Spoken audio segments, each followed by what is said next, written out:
Welcome to this short introductory video about our Open Interfaith Health Science Center Zoom Sanctuary Inspirational Gatherings. The next is on the 30th of November, noon Winnipeg time. God grant me the serenity to accept the things I cannot change, the courage to change the things I can, and the wisdom to know the difference. A confluence of holy souls, that's how we think about these gatherings. Here is a piece about the soul by Sheikh Shuhab Hassan. In this situation, we are like the fetus in the womb of its mother.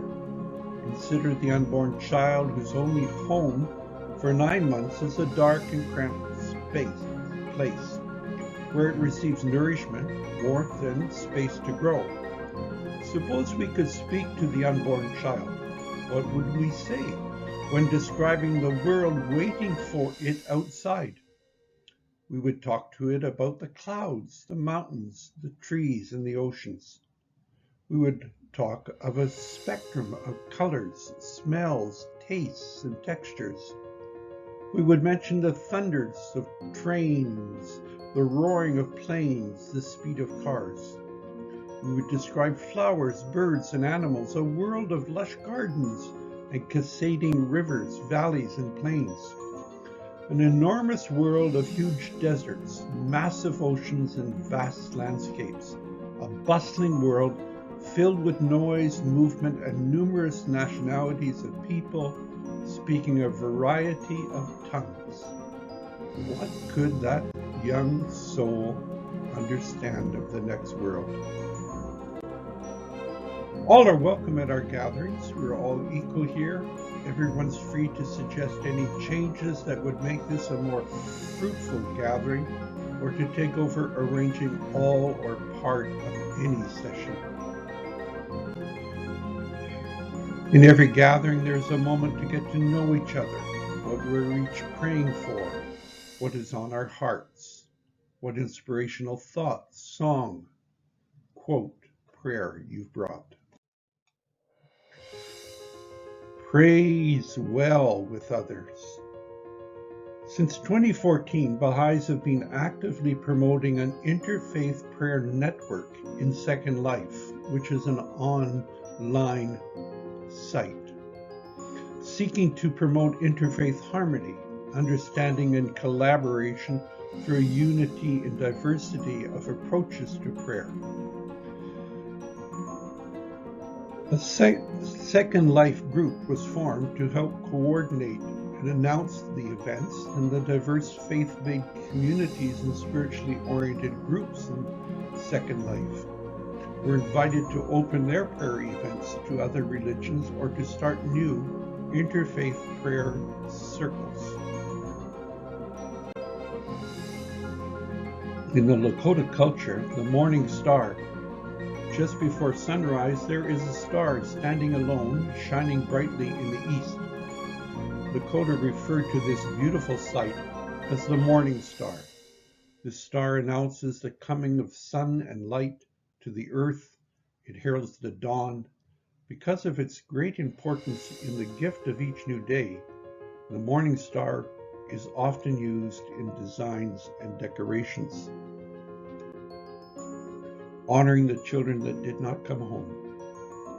Verily, with exceeding joy, with heart and soul, do these oppressed of thine offer themselves up for all mankind in every land. Thou seest them, O my Lord, weeping over the tears thy people shed, mourning the grief of thy children, condoling with humankind, suffering because of the calamities that beset all the denizens of the earth.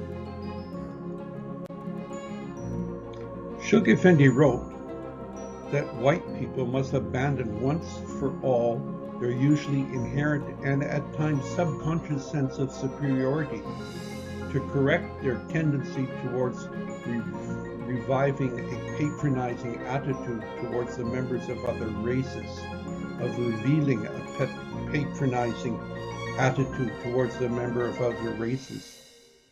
This raises several questions for me that I hold myself accountable to.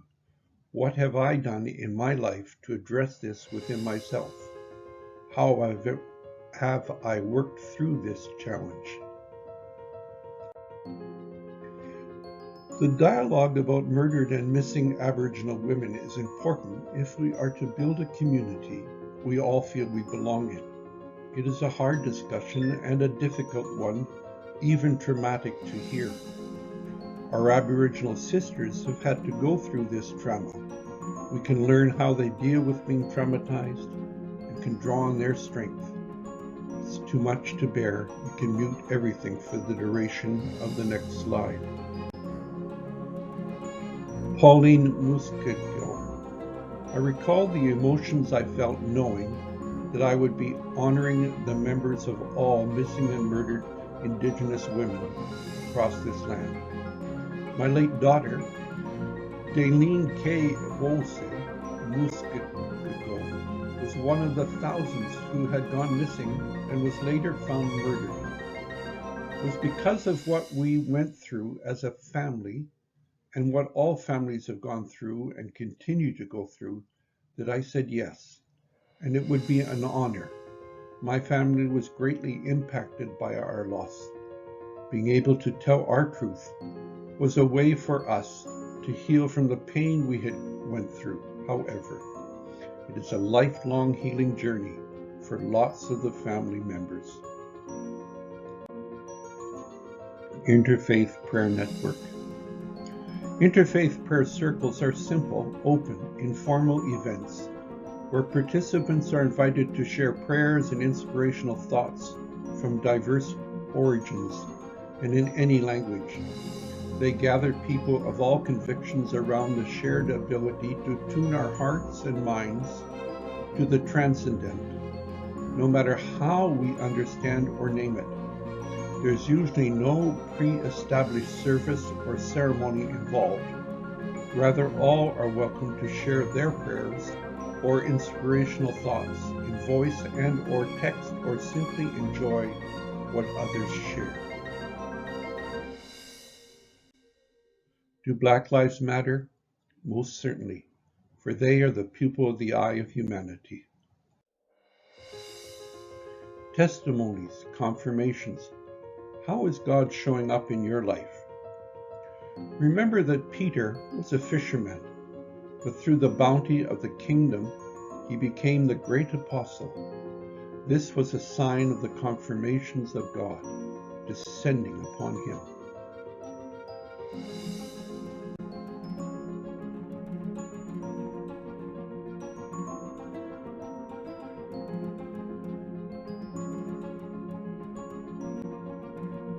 The devotional you begin can be as simple as phoning a friend and sharing a prayer with them. They may be sick and need a healing prayer, struggling and need to share "Is there any remover of difficulties?" prayer. It's a gift from you to them. It could begin with, "Before we hang up, would you like to share a prayer? I'm feeling." Hope you have a good week. Hope you're able to join us. If not, I hope you're able to start your own prayer gathering.